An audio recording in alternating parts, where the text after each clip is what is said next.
નમો દ્વૈ સૌહરિહંતાણં નમો દ્વૈ સૌહૃદાનં નમો દ્વૈ સૌહાયર્યાન નમો દ્વૈ સૌજ્યાયાન નમો દ્વૈ સૌત્રિકાળવતી સાવનમ ઓંકારમિંદુ સંયુક્ત નિત્યમ ધ્યાયંતિ યોગિન કામદમોક્ષદો શ્રી ઓંકારાય નમો નમઃ મંગલમ ભગવાન મંગલમ કુટુંબોની મંગલમ કુંકુંડાર્યો જૈન્દ્રમોસુ મંગલમ નમઃ સમયસ્થાનાય સ્વાનુભૂત્યા ચકાસ્તે ચિત્તવાય ભવાય સર્વવા કૃપાવનિર્ગણિદાતા. પંચાસ્તિકાય ભગવાન કુંકુંદાચાર્ય રચિત પંચાસ્તિકાય તથા ભગવાન અમૃતચંદ્રાચાર્ય રચિત પંચાસ્તિકાયની ટીકા સમય વ્યાખ્યા એનો સ્વાધ્યાય ચાલે છે. એમાં 57 ગાથા સુધી સ્વાધ્યાય આપણે પૂરો કર્યો છે. આજે 58મી ગાથાથી સ્વાધ્યાય શરૂ કરીએ છીએ. પંચાસ્તિકાયમાં કુંકુંદાચાર્ય ભગવાનની ગાથા 58. કમ્મેણ વિના ઉદયમ જીવસ્વર્ણ વિજ્યદે ઉવસમમ વા ખય્યમ ખવોવશમીયમ તમ્હા ભાવમ તુ કમ્મત્કદમ. સંસ્કૃતમાં ગાથા છે. કર્મણા વિનોદયો જીવસ્ય ન વિત્યત ઉપશમો વા ક્ષાયિક ક્ષાયોપશમિક તસ્માત ભવસ્તુ કર્મકૃત. ગુજરાતીમાં ગાથા છે. પૂદગલ કર્મ વીણ જીવને ઉપશમ ઉદય ક્ષાયિક અને ક્ષાયોપશમિક ન હોય તેથી કર્મકૃત એ ભાવ છે. ચારે ભાવો કર્મકૃત છે એમ અહીંયા કહેવામાં આવ્યું છે. એટલે આખી વાત નિમિત્તની છે. તો અન્વયાર્થમાં કહે છે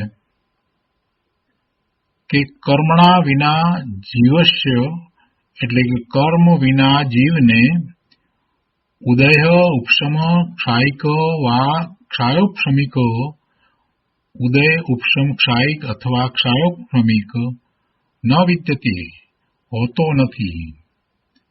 તસ્માત તું ભાવ કર્મકૃત તેથી ભાવ કર્મકૃત છે. શું કહ્યું? કર્મ વિના જીવને ઉદય ઉપશમ ક્ષાયિક અથવા ક્ષાયોપશમિક હોતો નથી. એટલે એનો અર્થ એ થયો કે કર્મથી છે. બીજી રીતે ખરેખર તો કહેવા જઈએ તો કહેવાનો આશય તો એવો છે કે અહીંયા નિમિત્તનું જ્ઞાન કરાવવામાં આવ્યું છે. કર્મ વિના જીવને આ ચાર ભાવ હોતા નથી. તેથી આ ચાર ભાવો ચતુર્વિધ જીવ ભાવ કર્મકૃત છે.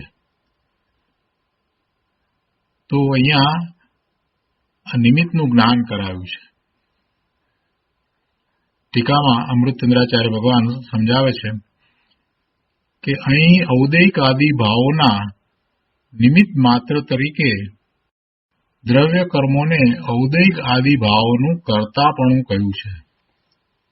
આ દ્રવ્ય કર્મો છે એને આ ભાવોનું કર્તાપણું કહ્યું. આ કર્મો છે એ ભાવોને કરે એમ કહ્યું. પણ કઈ રીતે કહ્યું? તો કે નિમિત્ત માત્ર તરીકે. એ નિમિત્ત તરીકે કર્તાપણું કહ્યું છે.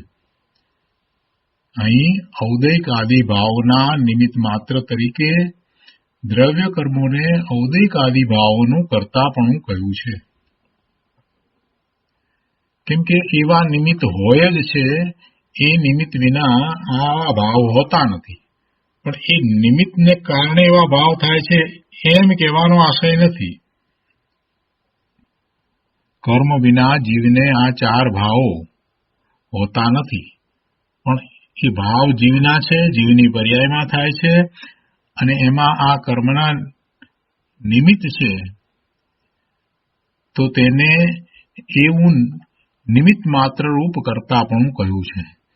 એટલે અમૃતચંદ્રાચાર્ય ભગવાને પહેલી જ લીટીમાં સ્પષ્ટ કર્યું કે અહીં ઔદૈક આદિ ભાવોના નિમિત્ત માત્ર તરીકે દ્રવ્ય કર્મોને ઔદૈક આદિ ભાવોનું કરતાપણું છે.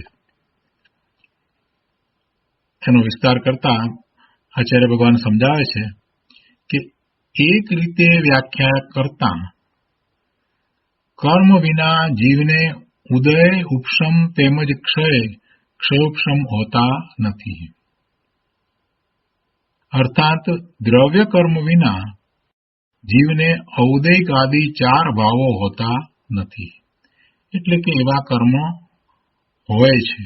એટલે કે કર્મ જે છે એનું હોવાપણું એટલે સદભાવરૂપ અને કર્મનું ન હોવાપણું અભાવરૂપ એવું નિમિત્ત કર્મનું હોય છે. ક્ષાયિક ભાવમાં કર્મનું ન હોવાપણું એ નિમિત્ત છે અને આ ઔદૈક ભાવ, ઔપશમિક ભાવ અને ક્ષયોપશમિક ભાવમાં કર્મનું હોવાપણું નિમિત્ત છે.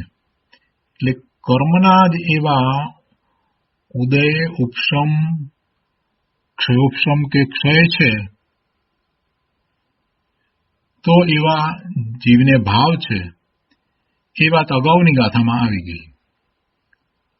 અહીંયા કહે છે કે કર્મ વિના જીવને ઉદય, ઉપશમ તેમજ ક્ષયોપશમ હોતા નથી. અર્થાત દ્રવ્ય કર્મ વિના જીવને ઔદૈક આદિ 4 ભાવો હોતા નથી.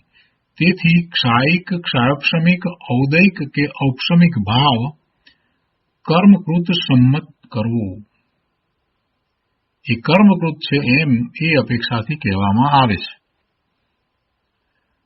પારિણામિક ભાવ તો અનાદિ અનંત છે. પારિણામિક ભાવ તો અનાદિ અનંત છે. નિરુપાધિ સ્વાભાવિક જ છે.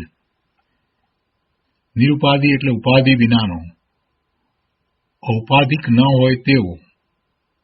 એટલે કે જીવનો પારિણામિક ભાવ સર્વ કર્મ ઉપાધિથી નિરપેક્ષ હોવાને લીધે તે નિરુપાધિ છે.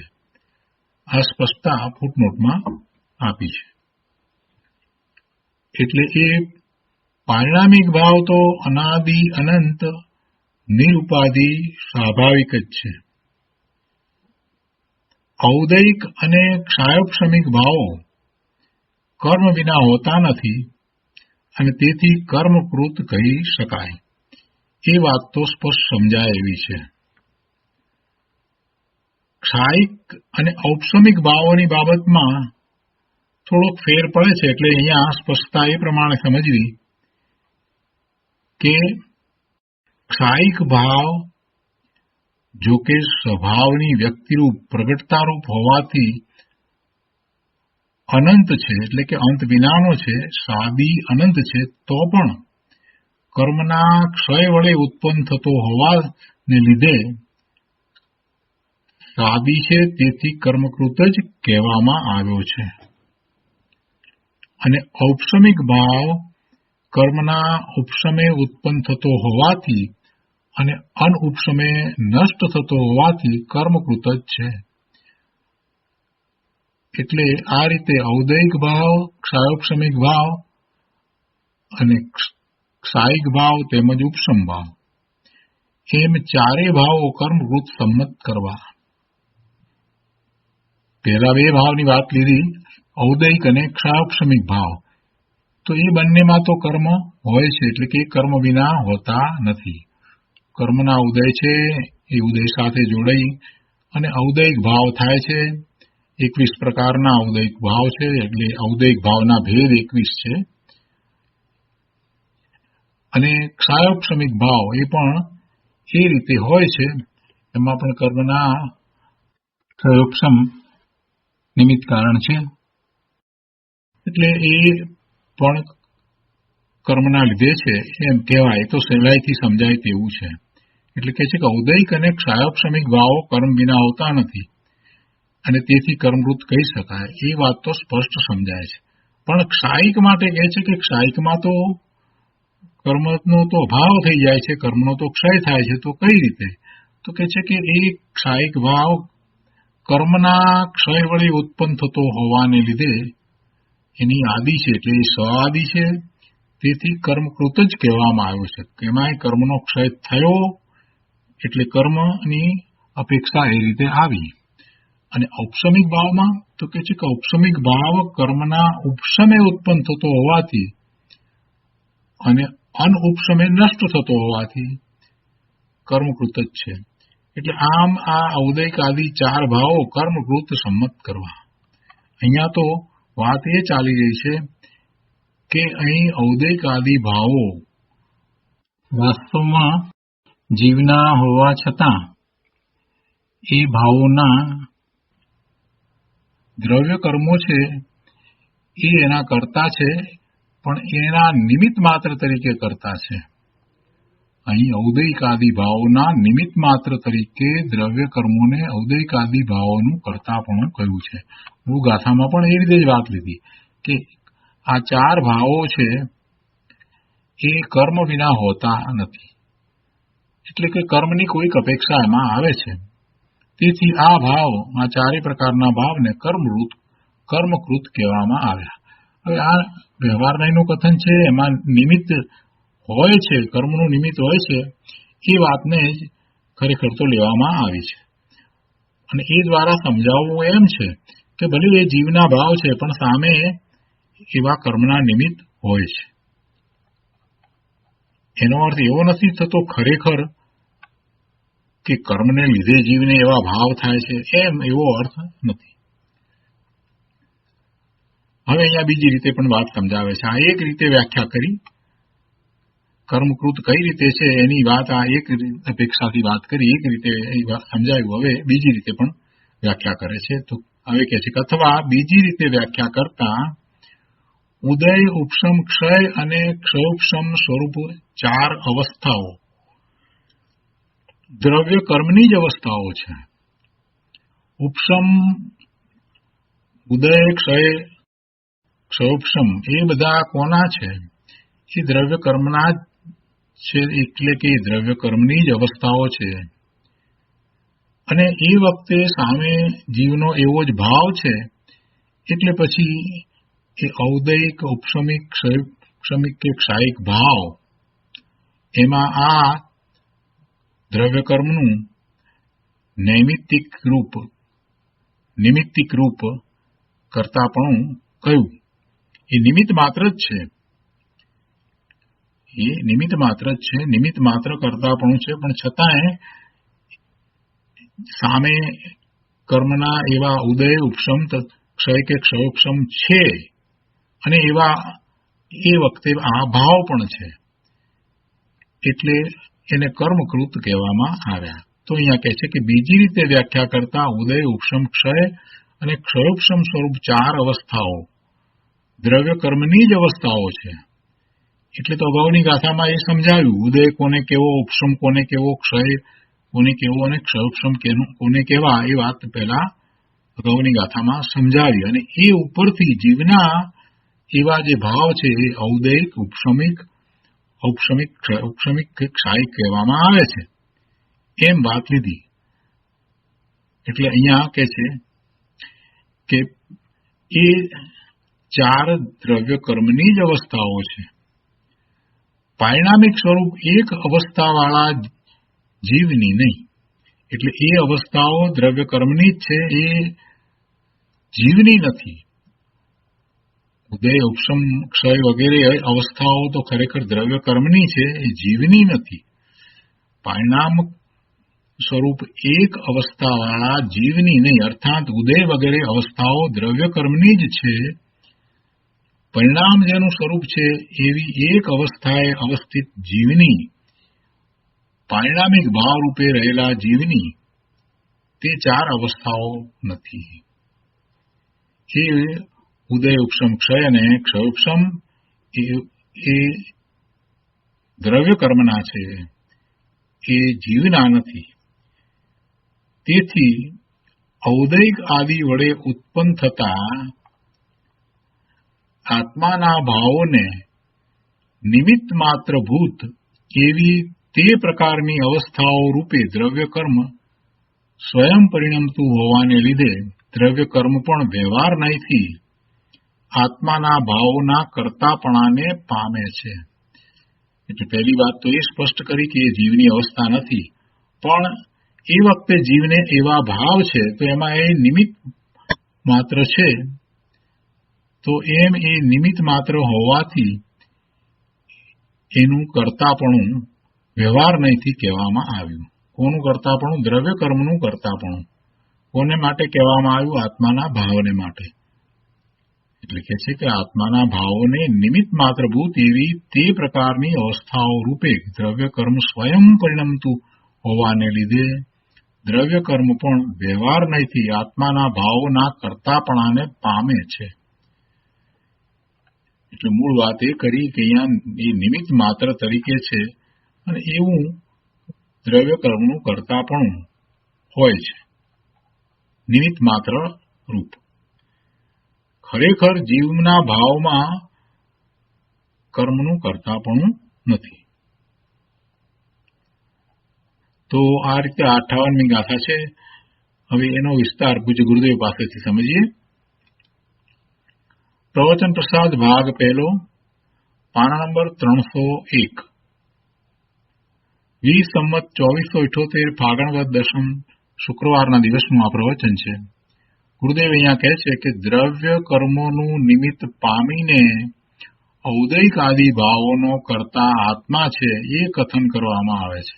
જો ગુરુદેવે તો સીધે સીધું જ લઈ લીધું છે કે આ બધા ભાવોનો કરતા તો આત્મા છે, પણ દ્રવ્ય કર્મનું નિમિત્ત પામીને એ આત્મા આ ભાવોનો કરતા થાય છે.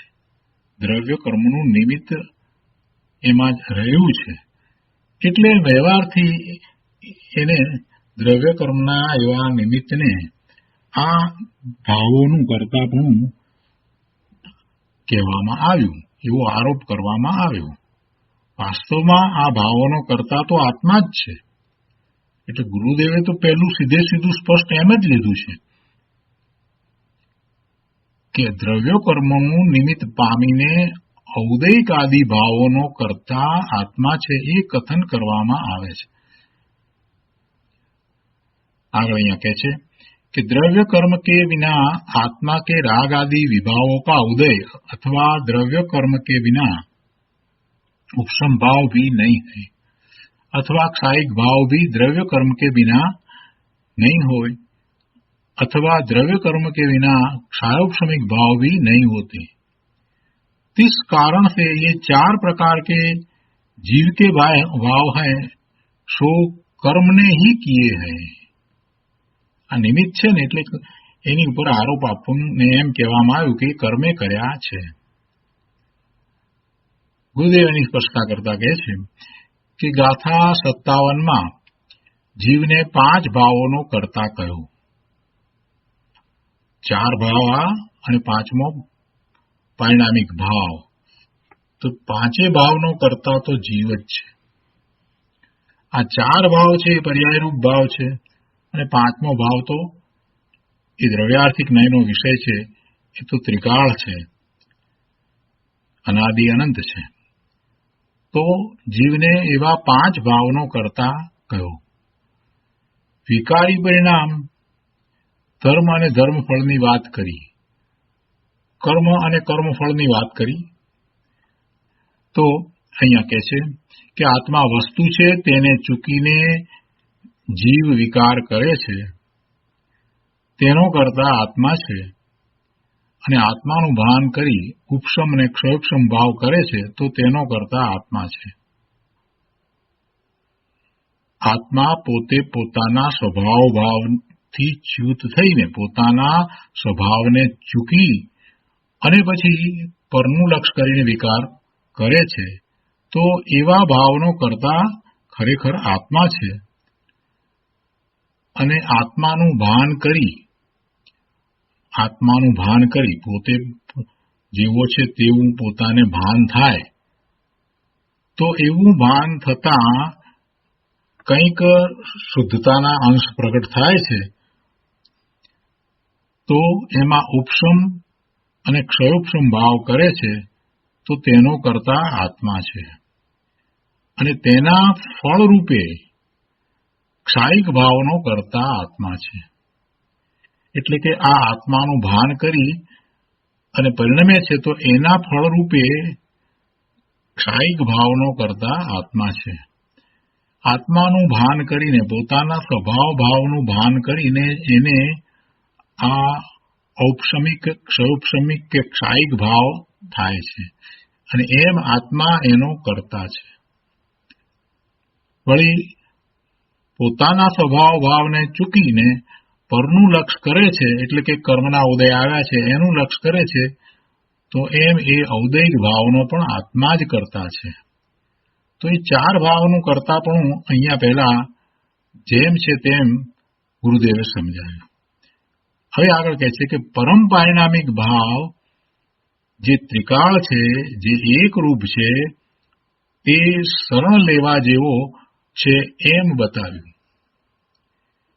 કેમ કે પેલા ચાર ભાવ છે તે તો પર્યાય રૂપ ભાવ છે, જ્યારે આ પરમ પારિણામિક ભાવ છે તે એક રૂપ છે, એટલે એ શરણ લેવા જેવો ભાવ છે એ આશ્રય કરવા લેવો ભાવ છે. એટલે એ તો દ્રવ્ય છે. પારિણામિક ભાવ એ તો દ્રવ્યાર્થિક નયનો વિષય છે.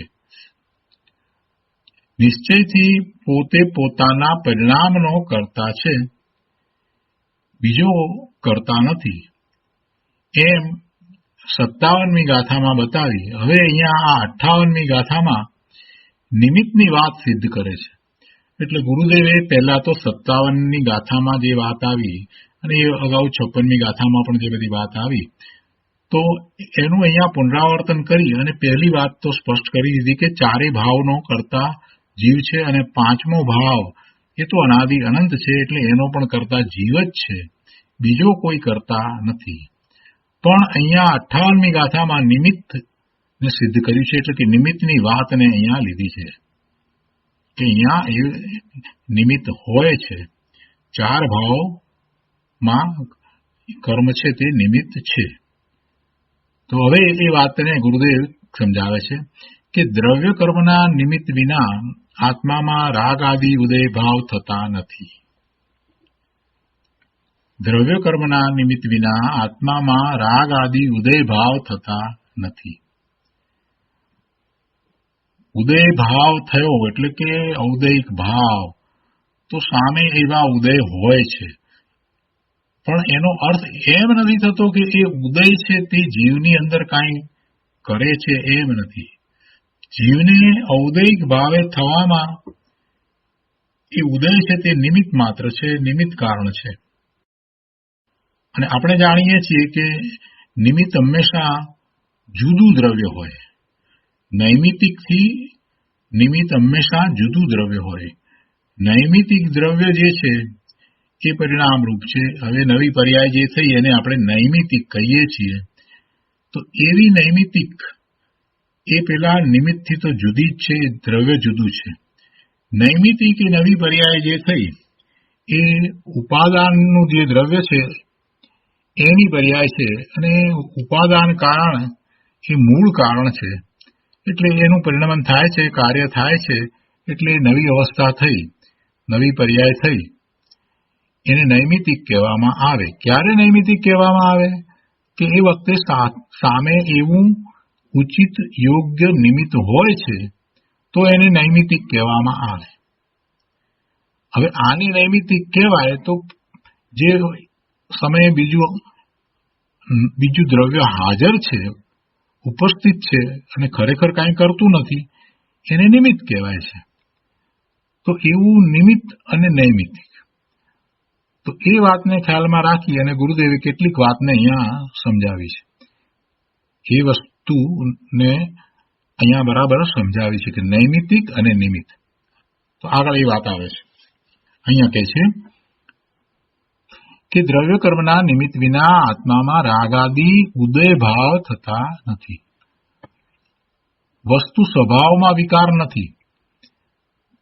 વસ્તુ સ્વભાવમાં તો વિકાર નથી, અને એવું ભાન જ્યાં સુધી જીવ કરતો નથી કે વસ્તુ સ્વભાવમાં વિકાર નથી, તો પછી એને વિકાર થાય છે.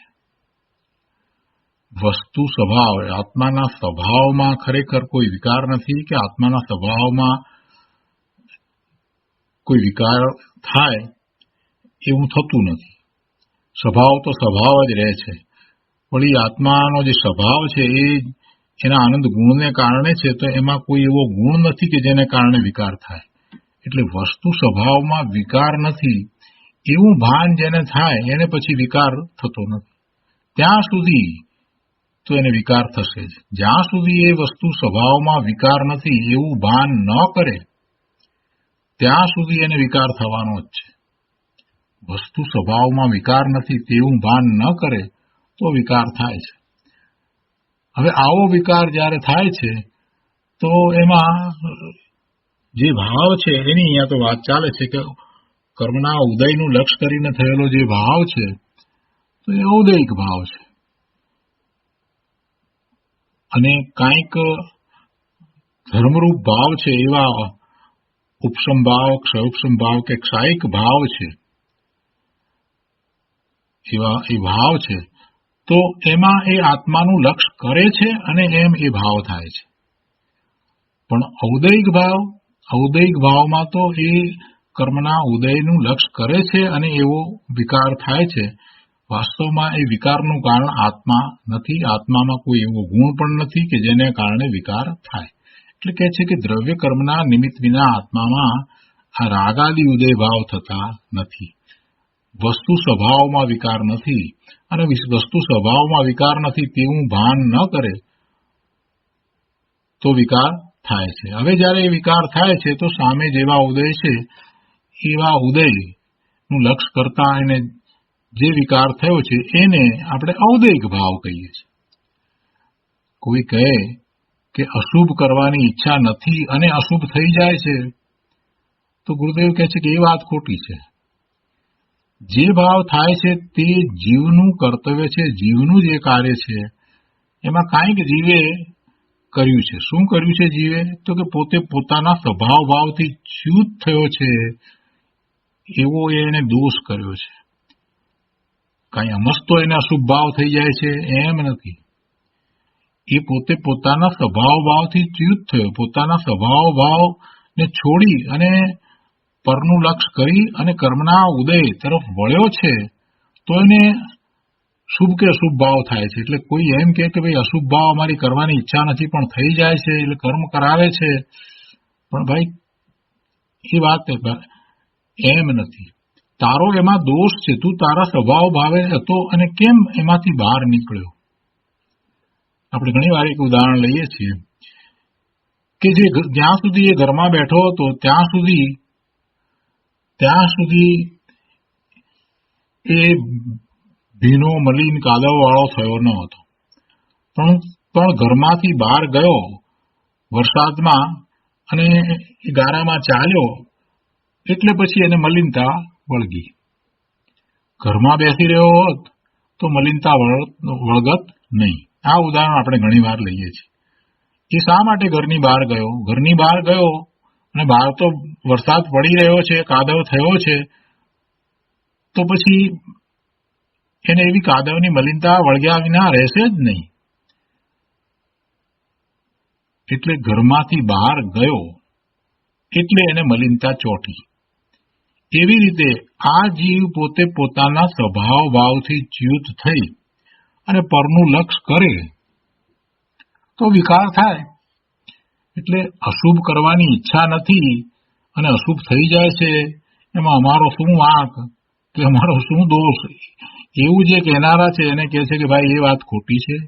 અશુભ કરવાની ઈચ્છા નથી અને અશુભ થઈ જાય છે તો એ તો તારી વાત ખોટી છે. જે ભાવ થાય છે એ જીવનું કર્તવ્ય છે એટલે એ તારું કર્તવ્ય છે અને એમાં કર્મ નિમિત્ત છે. કર્મ તને વિકાર કરાવે છે એમ નથી. કર્મ છે માટે વિકાર થાય છે એવો અર્થ નથી, પણ નિમિત્ત છે એની ના નહીં. જ્યારે એને વિકાર થાય છે ત્યારે એવું જ નિમિત્ત હોય છે. જેવો વિકાર જે રીતે થાય છે તો એમાં ઉચિત નિમિત્ત હોય છે. એમાં ઉચિત નિમિત્ત હોય છે. શુભભાવ થાય છે તો દેવગુરુ શાસ્ત્રના નિમિત્ત હોય છે. એટલે જે ભાવ જેવો થાય, અશુભ ભાવ થાય છે તો એવા નિમિત્ત હોય છે. અહિંસા, ચોરી, જૂઠ એવા જે ભાવ થાય છે તો સામે નિમિત્તો એવા હોય છે. અને શુભભાવ થાય છે, દયાદાન વ્રત આદિના શુભભાવ થાય છે, તો સામે નિમિત્તો એવા નિમિત્તો હોય છે, દેવગુરુ શાસ્ત્રના નિમિત્તો હોય છે. એટલે નિમિત્ત છે અને એવો નિમિત્ત અને જે પર્યાય થઈ તે નૈમિતિક, તો એને એવો સંબંધ છે, નિમિત્ત નૈમિતિક સંબંધ છે. પણ છતાંય એવા ભાવનો કરનારો તો નિશ્ચયથી તો જીવ જ છે, એ જીવનો જ ભાવ છે અને એ જીવનો અપરાધ છે. કેમ અપરાધ છે? કેમ કે પોતે પોતાના સ્વરૂપને છોડીને, સ્વભાવ ભાવને છોડીને એ બહાર આવ્યો છે, એટલે એને એવા વિકારી પરિણામ થયા, વિભાવ ભાવે પરિણમન થયું. એટલે ઘરમાંથી બહાર આવ્યો તો મલિનતા ચોટી છે. એટલે ગુરુદેવ અહીંયા બહુ સ્પષ્ટ કરે છે કે એમાં કર્મ નિમિત્ત છે. કર્મ છે માટે વિકાર થાય છે એવો અર્થ નથી, પણ નિમિત્ત નૈમિતિક સંબંધ બતાવે છે. અહીંયા તો નિમિત્તની વાત કરી અને નિમિત્ત હોય છે એ બતાવવું છે. અને એમાં આવા ભાવ જે છે, 4 પ્રકારના ભાવ છે, એમાં કર્મનું નિમિત્ત હોય છે એટલી વાત અહીંયા સ્પષ્ટ કરવી છે. આગળ કહે છે, આત્મામાં ઉપશમ સંકિત અને ઉપશમ ચારિત્ર થાય છે. જો આપણે એ વાત સમજ્યા છે કે ઉપશમના 2 ભેદ છે, એક ઉપશમ સંકિત અને ઉપશમ ચારિત્ર, એ 2 છે. ક્ષાયિક ભાવના 9 ભેદ છે, ક્ષયોપશમિક ભાવના 18 ભેદ છે અને ઔદયિક ભાવના 21 ભેદ છે. એની વાત અગાઉ આપણે કરી છે, તો એ વાત નિયમસારમાં પણ આવી ગઈ છે. તો અહીંયા જયારે ઉપશમની વાત કરીએ છીએ તો ગુરુદેવ કહે છે કે આત્મામાં ઉપશમ સંકિત અને ઉપશમ ચારિત્ર થાય છે, તો તે પણ દ્રવ્ય કર્મના ઉપશમ વિના ન હોય. દ્રવ્ય કર્મનો ઉપશમ હોય જ, દ્રવ્ય કર્મનો ઉપશમ હોય અને ત્યારે આત્મામાં એવા ઔપશમિક ભાવ એટલે કે ઔપશમિક સંકિત અને ઔપશમિક ચારિત્રના ભાવ થાય છે. એટલે અહીંયા એમ કહેવામાં આવ્યું કે દ્રવ્ય કર્મના ઉપશમ વિના એ ન હોય. પણ એનો અર્થ શું? એનો અર્થ એ છે કે ત્યાં નિમિત્ત સાબિત કરવું છે, નિમિત્ત દર્શાવવું છે કે આમ નિમિત્ત હોય છે. એમ નથી બતાવવું અહીંયા કે એ દ્રવ્ય કર્મે જીવમાં આવા ભાવ કર્યા, એમ નથી બતાવવું. માત્ર એ બતાવવું છે કે એમાં પણ નિમિત્ત હોય છે. જીવને ઉપશમ સંકિત થાય કે ઉપશમ ચારિત્ર થાય છે, તો તે વખતે દ્રવ્ય કર્મના ઉપશમ વિના એ ન હોય એમ કહી અને એ બતાવવું છે કે ત્યાં નિમિત્ત છે, ત્યાં નિમિત્ત સાબિત કરવું છે. આત્મામાં ઉપશમ ભાવની લાયકાત થઈ માટે કર્મ ઉપશમ થયા એમ નથી. આત્મામાં ઉપશમ ભાવની લાયકાત થઈ, એની એવી યોગ્યતા થઈ કે એને ઉપશમ ભાવ થાય, જીવને એવી યોગ્યતા થઈ, જીવની એવી એ સમયે લાયકાત છે. તો એવી જયારે યોગ્યતા થઈ છે ત્યારે જીવને ઉપશમ ભાવ થાય છે, તો એ કર્મના ઉપશમ થયા તેથી થયો છે એમ નથી, અથવા તો કર્મના ઉપશમે એ ભાવ કર્યો છે એમ નથી. આત્મામાં ઉપશમ ભાવની લાયકાત થઈ માટે કર્મ ઉપશમ થયા એમ નથી. એટલે કે આવા ભાવથી કર્મનો ઉપશમ થયો એમ પણ નથી, અને તેની સાથે કર્મનો ઉપશમ થયો માટે જીવમાં ઉપશમ ભાવ થયો એમ પણ નથી. કર્મનો ઉપશમ કેમ થયો? જીવને આવો ઉપશમ ભાવ થયો માટે થયો? તો કહે છે કે ના, એમ પણ નહીં. કેમ કે જીવ દ્રવ્ય ચેતન અને એ ચેતન દ્રવ્ય કર્મની પર્યાય બદલી શકે નહીં. એવી જ રીતે આ જળ એવું કર્મ ચેતન એવા જીવની પર્યાય બદલી શકે નહીં. એટલે કે કર્મનો ઉપશમ થયો એણે જીવમાં ઉપશમ ભાવ કરાવ્યો એમ પણ નહીં, અને જીવને ઉપશમ ભાવ થયો એટલે સામે કર્મનો ઉપશમ થાય એમ પણ નહીં. પણ એવો નિમિત્ત નૈમિતિક સંબંધ છે કે જ્યારે આને ઉપશમ ભાવની લાયકાત છે, યોગ્યતા છે અને ઉપશમ થાય છે, તો એ વખતે સામે કર્મની પ્રકૃતિનો ઉપશમ હોય છે. એટલે કે કર્મના ઉપશમ વિના આ જીવનો ઉપશમ સંકિત કે ઉપશમ ચારિત્ર ભાવ હોતો નથી. એવો જ નિમિત્ત નૈમિત્તિક સંબંધ છે. આગળ કહે છે, આત્મા જ્ઞાતા દ્રષ્ટા છે એવા ભાનપૂર્વક શુદ્ધતાનો ભાવ પોતે કરે છે ત્યારે કર્મો ઉપશમ થવાની લાયકાત વાળા છે. એવો નિમિત્ત નૈમિત્તિક સંબંધ છે. ઉપશમ ભાવ જીવની પર્યાયમાં થયો, અને જીવની પર્યાયમાં ઉપશમ ભાવ ક્યારે થયો કે જ્યારે એ જીવ પોતે પોતાના સ્વરૂપની દ્રઢતા કરે છે, પોતે ત્રિકાળ શુદ્ધ સ્વરૂપ ભગવાન આત્મા છે એવું સવિકલ્પ દશામાં જ્ઞાન ભાન કરે છે અને સ્વરૂપનું લક્ષ્ય કરે છે. જ્ઞાતા દ્રષ્ટા છે એવા ભાનપૂર્વક એ સ્વરૂપનું લક્ષ્ય કરે છે તો શુદ્ધતાનો ભાવ એને પ્રગટે છે. એ ભાવ એનો પોતાનો છે, એટલે અંશે શુદ્ધતાનો ભાવ જે પોતાને થયો છે તો એ વખતે કર્મો ઉપશમ થવાની લાયકાત વાળા છે. એટલે આ તરફ જીવ પોતે પોતાની એવી ઉપશમ ભાવની યોગ્યતા પોતાના આશ્રય કરે છે, સ્વરૂપના આશ્રય એવી યોગ્યતા પ્રગટ કરે છે. એટલે પોતે શુદ્ધ સ્વરૂપ ભગવાન આત્મા છે એવું જ્ઞાન ભાન કરી અને પોતે એમ શુદ્ધતાનો અંશ પ્રગટ કરે છે તો એ વખતે પેલા કર્મો છે એમાં ઉપશમ થવાની લાયકાત છે, એટલે એનો ઉપશમ થાય છે. બંને ક્રિયા જુદી જુદી ચાલી રહી છે. કર્મનો ઉપશમ થાય છે એ કર્મમાં ચાલી રહ્યું છે, અને એ જ વખતે એ જ સમયે જીવને ઉપશમ ભાવ થાય છે તો એ એના પુરુષાર્થથી થાય છે. પોતે પોતાના શુદ્ધ સ્વભાવનું જ્ઞાન ભાન કરી અને એ ઉપશમ ભાવ રૂપ થાય છે, ઉપશમ ભાવ રૂપ પરિણમે છે. એટલે બંને વચ્ચે નિમિત્ત નૈમિત્તિક સંબંધ છે. બંને વચ્ચે ખરેખર તો નિમિત્ત નૈમિત્તિક સંબંધ છે. આગળ કહે છે, આત્મામાં કેવળ જ્ઞાન, કેવળ દર્શન, અનંત સુખ, અનંત વીર્યની અવસ્થા થાય છે ત્યારે કર્મની ક્ષયરૂપ અવસ્થા હોય છે. જો આ કેવળ જ્ઞાન, કેવળ દર્શન, અનંત સુખ, અનંત વીર્ય આ અવસ્થા થઈ એ બધા ક્ષાયિક ભાવરૂપ અવસ્થા છે. 9 પ્રકારના ક્ષાયિક ભાવ આપણે કહીએ છીએ તો આ ક્ષાયિક ભાવ છે. તો આત્મામાં જયારે આ ક્ષાયિક ભાવરૂપ અવસ્થા થઈ છે તો ત્યારે કર્મનો ક્ષય થાય છે.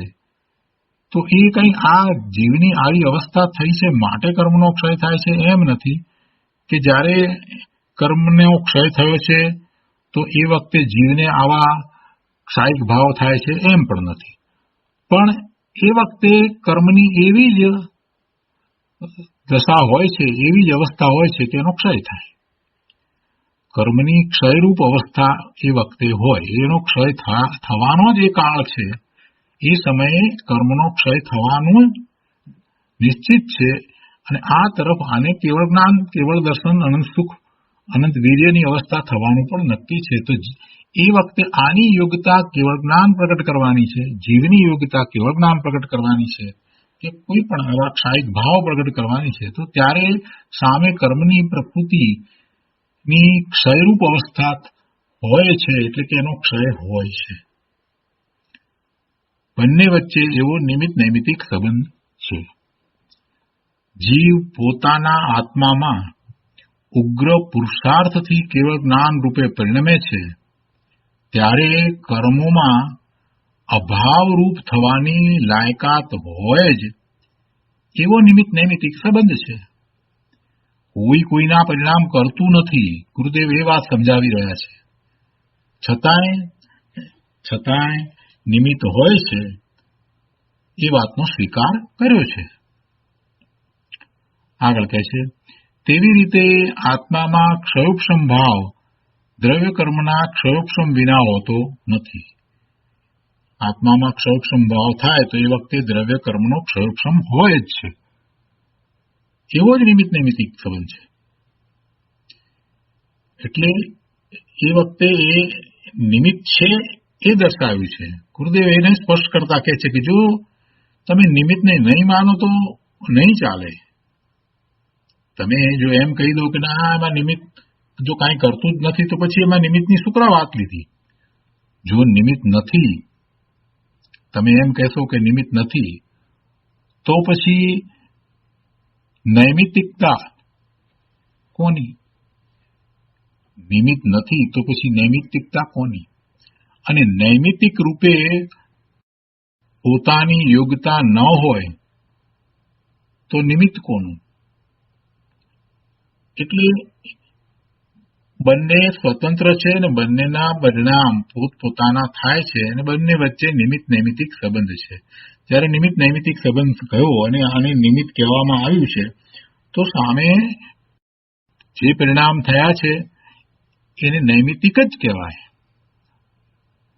અને આના પરિણામ આવા થયા છે એ વખતે એ બીજું દ્રવ્ય ત્યાં છે અને એનું અનુકૂળ પરિણમન થઈ રહ્યું છે, તો એને નિમિત્તનો આરોપ આપવામાં આવે છે. એટલે જો ત્યાં નિમિત્તનો આરોપ આપવામાં આવ્યો તો આ જે નવી દશા થઈ, નવી પર્યાય થઈ, એને નૈમિત્તિક કહેવાય. એટલે ગુરુદેવ અહીંયા કહે છે કે જો નિમિત્ત નથી તો નૈમિત્તિકતા કોની? અને નૈમિત્તિક રૂપે પોતાની યોગ્યતા ન હોય તો નિમિત્ત કોનું? એટલે બંને સ્વતંત્ર છે પણ એવો સંબંધ હોય છે. તો આ પ્રમાણે ચારેય ભાવોમાં કર્મોની અપેક્ષા આવે છે, તેથી કર્મકૃત કયા છે. ખરેખર કર્મકૃત નથી, કર્મોની અપેક્ષા આવે છે, ખરેખર કઈ કર્મકૃત નથી. કરનાર તો એનો સાચો કરતા તો જીવ પોતે જ છે. એ વાત અગાઉની ગાથામાં લીધી, 57મી ગાથામાં લીધી. પણ કર્મની અપેક્ષા આવે છે તો તેથી વ્યવહાર નથી એને કર્મકૃત કયા છે. અહીંયા પાના નંબર 268 ગાથા 58ના મથાળામાં દ્રવ્ય કર્મણા નિમિત્ત માત્રત્વેન ઔદૈકાદિ ભાવ કર્તૃત્વમ અત્ર ઉક્તમ એમ સંસ્કૃતમાં લખેલ છે. તેનો અર્થ એ કે ઔદૈકાદિ ભાવોમાં કર્મ નિમિત્ત છે, માટે કર્મને તે ભાવોનો વ્યવહાર કરતા અથવા કારણ કહેવામાં આવે છે. સંસ્કૃત ટીકામાં આ રીતે સ્પષ્ટ વાત કરવામાં આવી છે. એટલે ગુરુદેવે આ વાતને આ રીતે લીધી છે. શું વાત કરી છે સંસ્કૃત ટીકામાં? કે ઔદૈક આદિ ભાવોમાં કર્મ નિમિત્ત છે, આ ચારેય ભાવોમાં કર્મ નિમિત્ત છે, માટે કર્મને તે ભાવોનો વ્યવહાર કરતા અથવા કારણ કહેવામાં આવે છે. ભાવાર્થમાં અહીંયા વધુ સ્પષ્ટ કરે છે. ગુરુદેવ કહે છે કે ઔદૈક, ઔપશમિક, ક્ષાયિક, ક્ષયોપશમિક આ ચાર ભાવો કર્મજનિત જાણવા. જીવ વિકાર ભાવ કરે ત્યારે કર્મનો ઉદય છે. ઉપશમ સમ્યક દર્શન કરે ત્યારે કર્મનો ઉપશમ છે. ક્ષયોપશમિક જ્ઞાન આદિ પ્રગટ કરે ત્યારે કર્મનો ક્ષયોપશમ છે. અને કેવળ જ્ઞાન આદિ પ્રગટ કરે ત્યારે કર્મનો ક્ષય છે.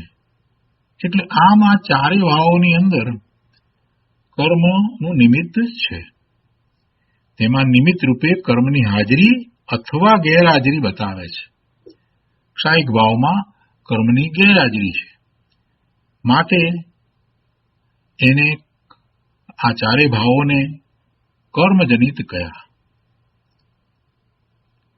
પણ એનો અર્થ એવો નથી કે કર્મ વિકાર કરાવે અથવા તો કર્મ સંકિત કરાવે કે કર્મ કેવળ જ્ઞાન કરાવે, કર્મનો અભાવ, એ વાત તો છે જ નહીં. પણ કર્મની ઉપસ્થિતિ બતાવી છે. ક્ષાયિક ભાવમાં પણ જ્યારે ક્ષાયિક ભાવ છે તો કર્મ છે એ અભાવરૂપ થાય છે, એટલે ત્યાં પણ કર્મની ઉપસ્થિતિનો ખ્યાલ આપ્યો છે. પાંચમો પારિણામિક ભાવ અનાદિ અનંત નિરુપાધિક સ્વભાવ ભાવ છે, તેને કર્મની અપેક્ષા નથી. પારિણામિક ભાવને કર્મની અપેક્ષા કોઈ રીતે નથી, માટે તે આત્માનો સ્વાભાવિક ભાવ જાણવો.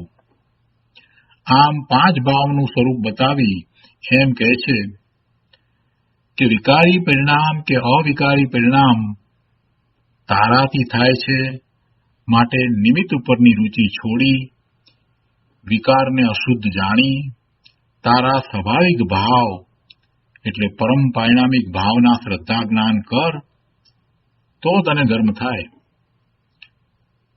ગુરુદેવ શું કહે છે? આના ઉપરથી ગુરુદેવ પ્રયોજનભૂત વાત સમજાવે છે કે આ રીતે આ 5 ભાવનું સ્વરૂપ બતાવી અને એમ કહે છે કે ભાઈ તું વિકારી પરિણામ કે અવિકારી પરિણામ જે થાય છે એ તારા કારણે છે એવું સ્વીકારી લે. નિમિત્ત તો છે, પણ નિમિત્ત કરાવે છે એમ કરી અને તું તારી જવાબદારીમાંથી છટકી જાય એમ નહીં ચાલે. એવા પરિણામ તારા છે અને એને માટે તું જવાબદાર છો. એ પરિણામનો ખરેખરો કરતા તું છો. તારે એવા ભાવે નહોતું થવું અને કર્મે કરાવ્યા છે એવી તારી ઊંધી માન્યતાને છોડ. તને શુભભાવ થાય તો આ નિમિત્ત આવે તો થાય છે એમ કરી અને તું નિમિત્તનું લક્ષ કરીને નિમિત્તની રુચિ કરી અને અટક્યો છો. શુભભાવની રુચિમાં પણ તને અટકવું કેમ થાય છે? કેમ કે તને એવા નિમિત્તથી એ શુભભાવ થાય છે એવું ખોટું મિથ્યાત્વ ચાલે છે, એવો ભ્રમ ચાલી રહ્યો છે, એટલે તું એમાં નિમિત્તની રાહ જોઈને અટક્યો છે. તારે શુભભાવ કરવો છે. ગુરુદેવ કહે છે કે ભાઈ શુભભાવ થાય કે અશુભભાવ થાય, વિકારી પરિણામ થાય કે અવિકારી પરિણામ થાય છે, એમાં મૂળ કારણ તો તું તારા સ્વભાવ ભાવથી ચ્યુત થયો એ જ છે. અને નિમિત્તનું લક્ષ છોડ અને નિમિત્ત ઉપર તું દોષનો ટોપલો ઢોળી દે છે એ વાત પણ ભૂલી જા. નિમિત્ત હોય છે બસ એટલી વાત છે. ખરેખરો દોષ તો તારો છે, એટલે તને એવા વિકારી પરિણામ થાય છે. એટલે વિકારી પરિણામ કે અવિકારી પરિણામનો કરતા તું છો, એ તારાથી થાય છે. માટે નિમિત્ત ઉપરની રુચિ છોડી અને વિકારને અશુદ્ધ જાણી તારો સ્વાભાવિક ભાવ એટલે પરમ પારિણામિક ભાવ એના શ્રદ્ધા અને જ્ઞાન કર, તો તને ધર્મ થાય તેમ છે. આગળ કહે છે ઔદૈક આદિ ચારે ભાવોનો કરતા આત્મા છે. એ વાત તો અગાઉ 57મી ગાથામાં આવી ગઈ. ચારે ભાવનો કરતા આત્મા છે. પોતાના સ્વભાવને ચૂકી રાગ દ્વેષ રૂપી ભાવ કર્મનું થવું તેનો આત્મા કરતા છે. જો પોતાના સ્વભાવને ચૂકીને રાગ દ્વેષ રૂપી ભાવ કર્મનું થવું તેનો આત્મા કરતા છે. જળ કર્મનું નહીં. જળ કર્મનો આત્મા કરતા નથી. જળ કર્મનો આત્મા કરતા થઈ શકે નહીં. કેમ કે જળ કર્મ શું છે? જળ કર્મ તો કર્મણ્ય વળકણા છે, કર્મણ્ય રજકણોનો સમૂહ છે, એનો સ્કંદ છે. તો એ કર્મણ્ય રજકણોને ભેગા કરી અને કર્મરૂપ કરે એ કાર્ય જીવનું નહીં. જીવ ત્યાં પહોંચી શકતો નથી. એટલે દ્રવ્ય કર્મનો કરતા જીવ નથી, પણ પોતાના સ્વભાવને ચૂકીને રાગ દ્વેષ રૂપી ભાવ કર્મનું થવું, તો એવા ભાવ કર્મનો જીવ કરતા છે, એનો આત્મા કરતા છે. કેમ કે ભાવ કર્મ કઈ રીતે થાય છે? તો કે જીવને એવા ભાવ થયા એટલે પછી ભાવ આશ્રવ થયા અને ભાવ બંધ પડ્યો. એટલે એમ એ ભાવ કર્મનું કરતાપણું આત્માનું છે. સ્વભાવના અવલંબને ઉપશમ સંકિત અને ચારિત્ર થાય. સ્વભાવના અવલંબને ઉપશમ સંકિત અને ઉપશમ ચારિત્ર થાય તો તે પણ આત્માનું ભાવ કર્મ છે. પહેલું શું લીધું? ભાવ કર્મ, કે રાગ દ્વેષ રૂપી ભાવ કર્મ થાય. તો રાગ દ્વેષ રૂપ પરિણામ જે થયા છે તો એનો કરતા આત્મા છે. અને એવા ભાવ કર્મનું થવું એ જીવની પર્યાયમાં છે. અને એને બહારના કર્મના ઉદયો કરે છે, કરાવે છે એમ નથી. એટલે એનો કરતા તો જીવ છે, પણ સ્વભાવના અવલંબને પોતાના સ્વભાવનો આશ્રય કરીને ત્યાં સ્વરૂપમાં એકાગ્રતા કરીને ઉપશમ સંકિત અને ઉપશમ ચારિત્ર થાય તો તે પણ એ આત્માનું ભાવ કર્મ છે. એ ભાવ કર્મ કોઈ બીજાનું અન્યનું નથી. એટલે એવા ભાવ કર્મનો કરતા પણ આત્મા છે. પોતાના જ્ઞાન દર્શન વીર્યનો વિકાસ થવો તે પણ આત્માનું ભાવ કર્મ છે. પોતાના આ ગુણો છે એ ગુણો શક્તિરૂપે અંદરમાં તો નિર્મળ છે, શુદ્ધ છે અને એનું નિર્મળ ભવન ચાલી રહ્યું છે. પણ એની પ્રગટતા જેટલી થાય છે, જેટલા અંશે થાય છે એને અહીંયા વિકાસ કહેવામાં આવ્યો છે. તો પોતાના જ્ઞાન દર્શન વીર્ય આદિ ગુણોનો જે પ્રગટતા થાય એમાં વિકાસ થવો તો તે પણ આત્માનું ભાવ કર્મ છે. એ પણ કંઈ બીજાથી થાય છે એમ નથી, અથવા તો કોઈના આશીર્વાદથી થાય છે એમ પણ નથી. અને એવી જ રીતે કેવળ જ્ઞાન આદિ દશારૂપ ભાવ કર્મ પણ આત્માનું ભાવ કર્મ છે. અને એ જીવનું કર્તવ્ય છે, એ જીવનું કાર્ય છે. જીવ એનો કર્તા છે, જળનું કર્તવ્ય નથી, જળ એનો કર્તા નથી. આ ભાવ કર્મનું કર્તા પણ જીવને છે. પછી એમાં એ રાગ દ્વેષના ભાવ થાય અને એવું ભાવ કર્મનું થવું તો એનો કરતા પણ જીવ છે.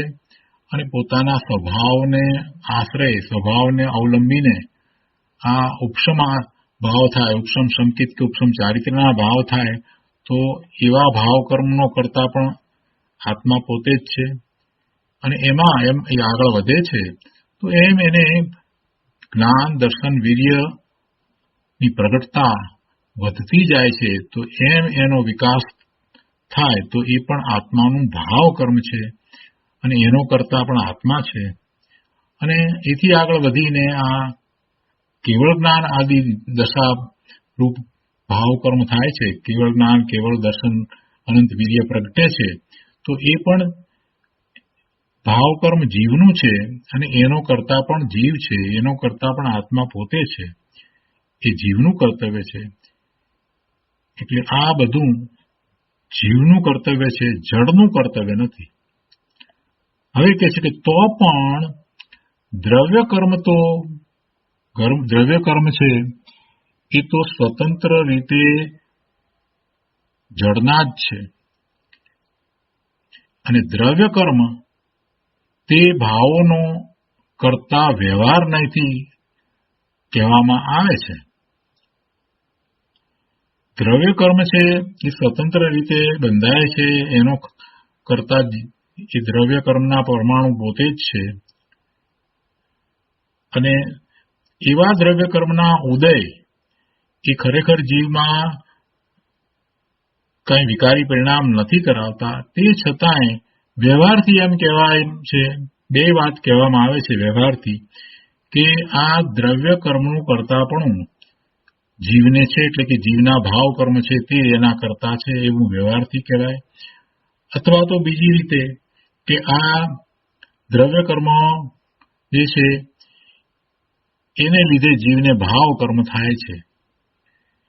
એટલે દ્રવ્ય કર્મ છે તે જીવના ભાવ કર્મના વ્યવહારથી કરતા છે. આમ બંને પ્રકારે વ્યવહારથી કહેવામાં આવે છે. એટલે એ વાત ગુરુદેવ અહીંયા સમજાવે છે કે તો પણ દ્રવ્ય કર્મ તે ભાવોનો કરતા વ્યવહાર નહીંથી કહેવામાં આવે છે. દ્રવ્ય કર્મ છે તે આ બધા જીવના ભાવો જે ભાવ કર્મરૂપ છે એનો કરતા એને કહેવામાં આવ્યો. કેમ કે આવા જયારે ભાવ થાય છે ત્યારે એ દ્રવ્ય કર્મ છે એ એમાં નિમિત્ત છે. આત્મા અનાદિ અનંત છે, તેની પર્યાયમાં આવા ભાવો થાય છે ત્યારે કર્મના નિમિત્ત છે ને, એની પર્યાયમાં આવા ભાવો થાય છે તો ત્યારે એને કર્મના નિમિત્ત છે. એટલે પછી એ ઉપરથી વ્યવહારથી ઉપચારથી એમ કહેવામાં આવ્યું કે આ કર્મજનિત છે અથવા તો કર્મકૃત છે, એ વાત આ ગાથામાં કહેવામાં આવી છે. એટલે કહે છે કે આત્મા અનાદિ અનંત છે, તેની પર્યાયમાં આવા ભાવો થાય છે ત્યારે કર્મના કારણે ઉદય આદિનું થવું થાય છે, એવો નિમિત્ત નૈમિતિક સંબંધ જાહેર કરવા કર્મને તે ભાવોના કરતા વ્યવહારથી કહેવામાં આવે છે. કેવળ જ્ઞાન થયું માટે કેવળ જ્ઞાનાવર્ણીયને ખસવું પડે એમ નથી. કેવળ જ્ઞાન થયું માટે કેવળ જ્ઞાનાવર્ણીય કર્મને ક્ષય પામવું પડે એમ નથી, અને કેવળ જ્ઞાનાવર્ણીય ખસ્યું એટલે કે એનો ક્ષય થયો માટે કેવળ જ્ઞાન થયું એમ પણ નથી. એટલે કોઈ કોઈને આધીન નથી, એકબીજાને આધીન નથી, એટલે એવી પરાધીનતા નથી. એટલે ખરેખર તો બંને કાર્ય સ્વતંત્ર રીતે જ થાય છે અને બે વચ્ચે માત્ર નિમિત્ત નૈમિતિક સંબંધ છે, છતાં પણ વ્યવહારથી ઉપચાર કરી અને આ કર્મ નિમિત્ત છે માટે એને વ્યવહારથી એવા ભાવના કરતા ક્યાં છે. આગળ કહે છે કે પણ જ્યાં વ્યવહાર કરતાની વાત કરે ત્યાં અજ્ઞાની પોતાના અજ્ઞાનના કારણે ઘોડો થઈ બેસે છે. અહીંયા આ વ્યવહાર કરતાની વાત કરવામાં આવી છે, નિમિત્તને વ્યવહાર કરતા કહેવામાં આવ્યો એટલે પેલો અજ્ઞાની જે છે એ તો કૂદે છે. ગુરુદેવ કહે છે કે જ્યાં વ્યવહાર કરતાની વાત કરે ત્યાં અજ્ઞાની પોતાના અજ્ઞાનના કારણે ઘોડો થઈ બેસે છે. કર્મ રાગનો વ્યવહારે કરતા તો ખરો ને. કર્મ એ જીવને રાગ થાય એનો એમ કે વ્યવહારથી તો કરતા છે ને. હજી એને એમ જ છે કે આ કર્મ જે છે તો જ રાગ થાય છે. પોતાને શુભ ભાવ થાય છે તો પણ એમ કે કર્મને કારણે થયો, અને અશુભ ભાવ થયો તો પણ કર્મને કારણે થયો. એટલે રાગ કે દ્વેષ આદિનો વ્યવહારે પણ એ કર્મ કરતા તો છે ને, એમ પાછું એ કૂદે છે. ગુરુદેવ કહે છે કે ભાઈ તને ગુલામી ગોઠતી લાગે છે. તું સ્વતંત્ર છો, તારા પરિણામનો સ્વતંત્ર રીતે તું કરતા છો, અને એ વખતે સામે એવા કર્મના ઉદય છે, તો એથી કરીને તું એમ માની બેઠો છો કે પેલા કર્મના ઉદય આવ્યા માટે તને રાગ થયો કે માટે તને દ્વેષ થયો, શુભ ભાવ કે અશુભ ભાવ એ કર્મના ઉદયને લીધે થયો. આવી પરાધીનતાને તું શા માટે સ્વીકારે છે? એ શુભ ભાવ થયો કે અશુભ ભાવ થયો એ તારી પર્યાયમાં થયો, અને એ તારી પર્યાયમાં તારા કારણે થયો. કેમ કે તું સ્વભાવ ભાવથી ચ્યુત થઈને બહાર આવ્યો છે, તો તને એવો ભાવ થયો છે તો થયો છે, અને એ ભાવનો કરતા તું છો, બીજો અન્ય નથી. એ કર્મ તારા ભાવનો કરતા હોઈ શકે નહીં. ગુરુદેવ કહે છે કે તને આ ગુલામી ગોઠતી લાગે છે, તને આ પરાધીનતા ગોઠતી લાગે છે. અરે સાંભળ, તું સ્વતંત્ર છો, તું સ્વતંત્ર છો, તારા ભાવનો કરતા પણ તું જ છો, અને સામે આવેલા કર્મના ઉદય સાથે ન જોડાવું હોય અને સ્વભાવ ભાવે રહેવું હોય તો તું એ માટે પણ સ્વતંત્ર છો. અને તારે સ્વભાવ ભાવે ન રહેવું હોય અને પરનું લક્ષ કરી અને વિભાવ ભાવે થવું હોય અને કર્મ બંધ કરી અને રખડવું હોય, તારે રખડવું હોય તો કર્મમાં તારી સાથે રહેવાની યોગ્યતા છે તો તારી સાથે કર્મ રહેશે. અને તારે મુક્તિ પામવી છે, તારે મોક્ષે જવું હોય તો કર્મમાં અભાવ થવાની પણ યોગ્યતા છે, પણ બધું તારા ઉપર નિર્ભર કરે છે. સામે એવા જ કર્મોના નિમિત્ત હોય છે. તારે રખડવાનું હોય ત્યારે એમ કર્મના નિમિત્ત છે, અને તારે મુક્ત થવાનું છે, મુક્તિ પામવાની છે, તો કર્મમાં અભાવ થવાની યોગ્યતા સામે હોય જ છે. એવો જ જીવને કર્મ સાથેનો નિમિત્ત નૈમિતિક સંબંધ હોય છે. જીવના પરિણામનો કરતા ઉપાદાન કારણ પોતે તે નિશ્ચય, અને નિમિત્ત કારણ કર્મ તે વ્યવહાર, એમ પ્રમાણ જ્ઞાન કરાવે છે. અહીંયા તો પ્રમાણ જ્ઞાન કરાવી અને નિમિત્ત શું છે એનું જ્ઞાન કરાવ્યું છે. તો આજનો સ્વાધ્યાય અહીંયા સુધી રાખીએ છીએ. વિશેષ વિસ્તાર આપણે આવતી વખતે લઈશું. હવે સુખધામ બોલીએ. સુખધામ અનંત